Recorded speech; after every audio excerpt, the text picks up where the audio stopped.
ಬೇಗ ಬರುತ್ತೆ, ಜಾಸ್ತಿ ಇಳುವರಿ ಕೊಡುತ್ತೆ. ನಾನು ಆವಾಗಲೇ ಹೇಳ್ದಂಗೆ 3 ವರ್ಷಕ್ಕೆ ಹೊಂಬಾಳೆ ಶುರುವಾಗುತ್ತೆ, 4ನೇ ವರ್ಷದಿಂದ ಫಸಲು ಬರೋಕ್ಕೆ ಶುರುವಾಗುತ್ತೆ. ಮತ್ತು ಸೇಮ್ ನಮ್ಮ ನಾಟಿ ಥರನೇ ಎಳ್ನೀರಿಗೂ ಆಗುತ್ತೆ, ಕಾಯಿಗೂ ಆಗುತ್ತೆ, ಕೊಬ್ಬರಿಗೂ ಆಗುತ್ತೆ. ಒಟ್ಟು ನಾಟಿ ಡಿಪೆಂಡ್ಸ್ ಆನ್ ಮೇಂಟೆನೆನ್ಸ್ ಮೇಲೆ ಹೋಗುತ್ತೆ. 100ರಿಂದ 120 ಕಾಯಿ ಸಿಗ್ಬೋದು. ನಮ್ಮದು ಆವರೇಜ್ 200ರಿಂದ 250 ಕಾಯಿವರೆಗೂ ಸಿಗುತ್ತೆ ಡಬಲ್. ಹೌದು ಸರ್, ಇದೆಲ್ಲ ಲೈವ್ ಇಮೇಜಸ್ಸೇ ವಿತ್ ರೈತರು ಇರೋದ್ರೇ ಹಾಕಿರೋದು. ಯೂಟ್ಯೂಬಲ್ಲಿ ಇದೆ, ಕಂಪನಿ ವೆಬ್ಸೈಟ್ ಇದೆ, www.djfarms.com ಅಂತ ಹೊಡೆದ್ರೆ ಅದರಲ್ಲಿ ವೆಬ್ಸೈಟ್ ಇದೆ.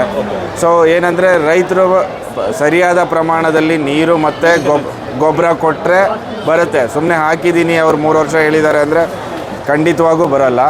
ಸೊ ಕ್ಲೀನಾಗಿ ನೋಡ್ಕೋಬೇಕು, ಯಾಕಂದರೆ ಭೂಮಿಗೆ ನಾವೇನೇ ಹಾಕಿದ್ರು ಅದು ವಾಪಸ್ ನಮ್ಗೆ ಕೊಡ್ತೀವಿ. ಆ್ಯಾವ್ರೇಜ್ ಮರ ನಿಮಗೆ 40 ವರ್ಷದವರೆಗೂ ಸೇಮ್ ಇಳುವರಿ ಬರುತ್ತೆ. ಅದಾದಮೇಲೆ ಮರ ಇರುತ್ತೆ, ಇಳುವರಿ ಗ್ರ್ಯಾಜುವಲಿ ಕಡಿಮೆ ಆಗ್ತಾ ಹೋಗುತ್ತೆ. ಬರುತ್ತೆ ಸರ್, 40 ವರ್ಷಕ್ಕಂತೂ ಏನು ಮೋಸ ಇಲ್ಲ. ಮರ ಆಮೇಲೆ ಉಳ್ಕೊಳ್ಳುತ್ತೆ, ಬಟ್ ಇಳುವರಿ ಕಡಿಮೆ ಆಗ್ತಾ ಹೋಗುತ್ತೆ. ಈ ನಂಬರ್ ಕಾಂಟ್ಯಾಕ್ಟ್ ಮಾಡ್ಬೋದು.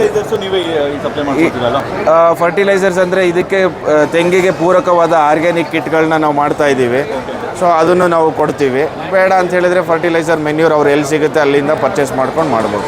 ನಾವೇ ರೈತರನ್ನ ಫಾರ್ಮಿಗೆ ಬರೋಕ್ಕೆ ಹೇಳ್ತೀವಿ. ಬಂದಾಗ ಅದ್ರ ಕ್ವಾಲಿಟಿ ಎಲ್ಲ ಚೆಕ್ ಮಾಡಿ ಈ ರೀತಿ ಒಂದು ಹೋಲೋಗ್ರಾಮ್ ಹಾಕಿರ್ತೀವಿ. ಪ್ರತಿಯೊಂದು ಗಿಡಕ್ಕೂ ಈ ಹೋಲೋಗ್ರಾಮ್ ಇರುತ್ತೆ. ಇದಿಲ್ಲ ಅಂತ ಹೇಳಿದ್ರೆ ಅದು DJ ಹೈಬ್ರಿಡ್ ಗಿಡ ಅಲ್ಲ.